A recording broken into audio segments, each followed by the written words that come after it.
ګران دوستان السلام علیکم ورحمت الله وبرکاتو. خدای تعالی دې وکړي چې روغ جوړ او د ساجمې بم پرته نوي ملګرو نن ورځ راځو RSI انډیکیټر په حق له تاسو سره معلومات شریکو.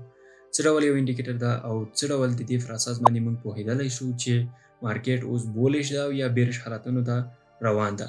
دا ټول معلومات په همدغه ویډیو کې در سره شریکوم. ویډیو به تر پای پورې سره ګورئ او هغه کسان چې زموږ یوټیوب چینل ته نوي راغلي یاست نو زموږ یوټیوب چینل در سره سبسکرایب کړئ او که د مارکیټ اړوند اپډیټ غواړئ نو زموږ ټلګرام چینل در سره جوین کولی شئ.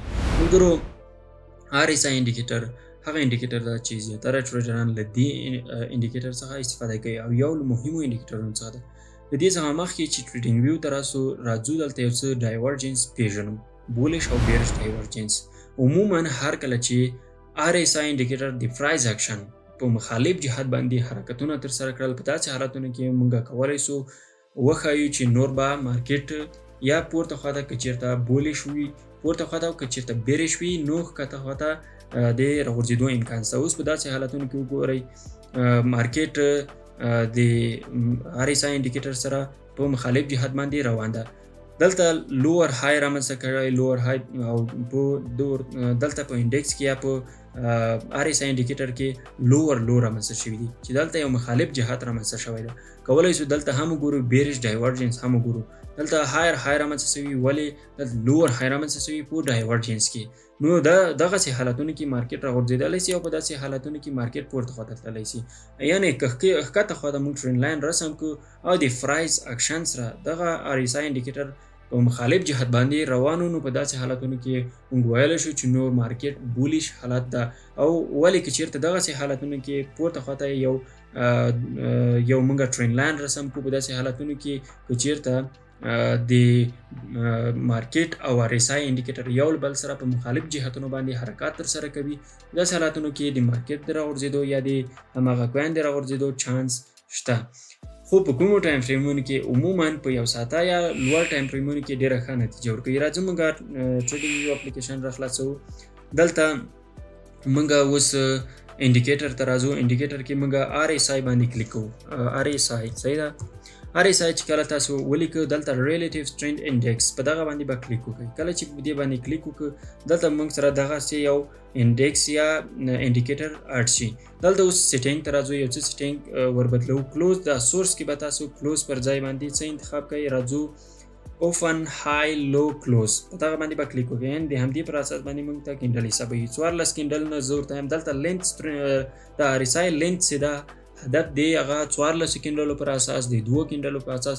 ولې دغه باید یو څه زیات وي. عموما ټریډران 9 14 یعنې په عادي حالاتو کې او یا له دې څخه زیات 28 او شل استفاده کوي. موږ راځو 28. دغه هلته موږ ته ډېر په صحیح شکل باندې دا ښودل کېږي. او دلته موږ راځو RSI بیسټ EMA دا ایسته کوو. نمبر مهمه خبره نه ده که چېرته دا ایسته سي موږ ته معلومات کېږي. دلته مهمه مسله RSI بینډ، RSI اپر بینډ صحیح ده، یعنې دغه کرښه 70 او همدارنګه منځنۍ برخه 50 او RSI لوور بینډ یې 30 ده. عموما دغه څخه استفاده کېږي. ټریډران عموما له همدې ډیفالټ یعنې هغه عادي حالاتو څخه استفاده کوي. ولې موږ کولی سو له نورو حالتونو څخه هم استفاده وکړو. که چېرته موږ په السیزن کې قرار ولرو او نور السیزن په ختمېدو وي کولی سو دغه هلته 90 ولیکو او دغه برخه کې 10 ولیکو چې هغه موږ ته اندازه وښیي. که چېرته 90 ته یا 95 ته رسېدلی وي د RSI انډیکیټر، په داسې حالتونو کې به د فیر اینډ ګریډ انډیکس هم ډېر لوړ واوسي او دا به هغه وخت وي چې نور موږ خپل کوینونه خرڅ کړو. عموما ټریډران په دې اند وو مخکې وختونو کې چې هر کله چې RSI لوور بینډ تر 30 پورې رسیږي یعنې اوور سولډ یعنې په زیات اندازه خرڅ شوی او اوور باټ دغه په زیات اندازه اخیستل شوی. نو په اوور باټ په بخښنې سره اوور باټ او اوور سولډ یعنې دغه بیا برخه اوور سولډ ده او 30 برخه د اوور باټ ده، ډېر اخیستل شوی او ډېر خرڅ شوی.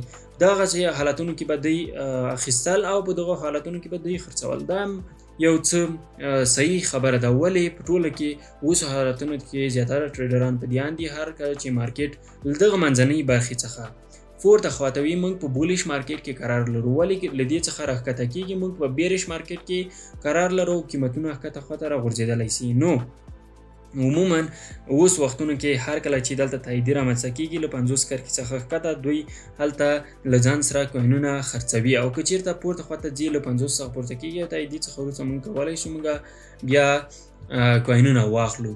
خو دا هم یو غلطه مفکوره نه ده چې مارکیټ 150 پورې رارسېږي او له هغه څخه موږ کوینونه اخلو 150 کې اخلو او په بیرته یې اویا له دې څخه پورته کېږي بیرته یې خرڅوو. ښه په دې باندې کلیک کوو. نو اوس به دلته موږ څه ډول معلوموو چې دا بولیش ده او که بیرش. موږ بولیش او بیرش ډایورجنس وپېژندل په ګوګل کې سرچ کړل. هلته کولی سئ تاسو نور هم ورسره وګورئ. صحیح ده. دلته اوس وګورو پرایس لوور لوز جوړ کړي ولې دلته هایر لوز رامنځته شوي په دغه RSI انډیکیټر کې. صحیح ده. نو په داسې حالتونو کې یعنی مخالف جهات باندې د مارکیټ حرکتونه رامنځته شوي په RSI انډیکیټر کې. په داسې حالتونو کې منګه ویلی شو چې دلته بخښنې سره هغه سره که چېرته یو شان کوو نو موږ باید یو داسې یو ټرینډ لاین رسم کړو. نو که چېرته مارکیټ د RSI انډیکیټر سره په مخالف جهت باندې حرکتونه ترسره کړل نو پوه شئ چې نور د مارکیټ حرکتونه بدل دي او په راتلونکو وختونو کې به پورته خواته حرکات ترسره کوي. ولې دا کولی شو موږ په یو څه ټایم فریم کې هم د لنډ مهال لپاره هغه کسان چې هغوی فیوچر ټریډ کوي کولی شي له دې انډیکس یا انډیکیټر څخه استفاده وکړي او کولی شو موږ په اوږدمهاله توګه په یو ورځنۍ یوې هفتې یعنې څومره چې اوږدمهال ټایم فریم وي په هماغه اندازه باندې پر قیمت باندې ډېره اغېزه کولی شي. هغه کسان چې هغوی سپاټ ټریډ کوي کولی شي له دې دغه یو ورځنۍ او یوې هفتې له انډیکیټر څخه استفاده وکړي. ښه ملګرو دا خو مو وپېژندل. موږ کولی شو دلته بیرش ډایورجنس هم پیدا کړو خو هلته به هم پورته خواته ټرینډ لاین رسموي. یعنې که چېرته دغسې یو حرکات یا هایر لوز رامنځته کېږي او په دغه ځای کې په انډیکیټر کې دلته خو اوس حالات ورسره سم روان دي دلته یو لوور های رامنځته کېږي. په داسې حالتونو کې موږ بیا کولی شو دغه کوین خرڅو او راتلونکي کې ته ځان اماده کړو چې مارکیټ به په بیرش حالات کې قرار ولري او قیمتونه به راوغورځېږي. نو په دې باندې اوس پوه شو RSI انډیکیټر هغه وخت چې لاندې برخه یعنې دغسې یو سپورټ کرښه موږ ورته رسم کړو د پرایز اکشن په مخالف جهت باندې حرکت ترسره کېږي. ګوره مخالف جهت ده. په دغسې حالتونو کې مارکیټ بولیش وي او که چېرته موږ پورته خواته یو ټرینډ لاین رسموو او په داسې حالتونو کې RSI انډیکیټر د پرایز اکشن په مخالف جهت باندې حرکات ترسره کوي. په داسې حالتونو کې مارکیټ بیرش ده او د قیمتونو د راغورځېدو امکانات شته. په اوسو حالتونو کې په یو هفتهوار کینډلونو کې بیرش ډایورجنس رامنځته شوی چې ما په ټلګرام چینل کې هم له تاسو سره شریک کړی ده. کولی شئ هلته تصویر تاسو وګورئ. نو هلته هم موږ کولی شو وګورو چې بیرش ډایورجنس رامنځته شوی امکانات دا دي چې قیمتونه راوغورځېږي. ولې نور حالتونه باید هم په نظر کې ونیسو چې قیمتونه په ښکته خواته راغورځېدلی سي او که نه. نو دغه هغه د RSI انډیکیټر ټول درس ډېر اسانه او ساده. هر کله چې ښکته خواته موږ ټرینډ لاین رسموو او پرایز اکشن د RSI انډیکیټر په مخالف جهت باندې حرکت ترسره کوي په داسې حالتونو کې مارکیټ بولیش ده. او که چېرته پورته خواته یو ټرینډ لاین رسمو او RSI انډیکیټر د پرایز اکشن په مخالف جهت باندې حرکتونه ترسره کوي په داسې حالتونو کې مارکیټ بولیش ده او د پورته تلو چانس شته. موږ د دې له مخې موږ کولی شو معلومات وکړو چې اوس مارکیټ پورته خواته ځي او که ښکته خواته. نو ډېر یو له مهمو انډیکیټرونو څخه ده که تاسې یا مثال د خبرې فیوچر ټریډرانو اوسئ نو کولی شئ په لږ ټایم فریم یعنې کوچني ټایم فریم کې له دې څخه استفاده وکړئ. که چېرته سپاټ ټریډرانو اوسئ نو په لوړ ټایم فریم کې له دې څخه استفاده کولی شئ. دا زموږ د نن ورځې درس. خدای تعالی دې چې وکړي چې یو څه مو ترې زده کړي. انشاءالله په راتلونکي کې به نور انډیکیټرونو په هکله او نور مهمو ټریډینګ پورې مربوط مسایلو په هکله له تاسو سره معلومات شریکوم. په الله مو سپارم. ښاد او آباد اوسئ.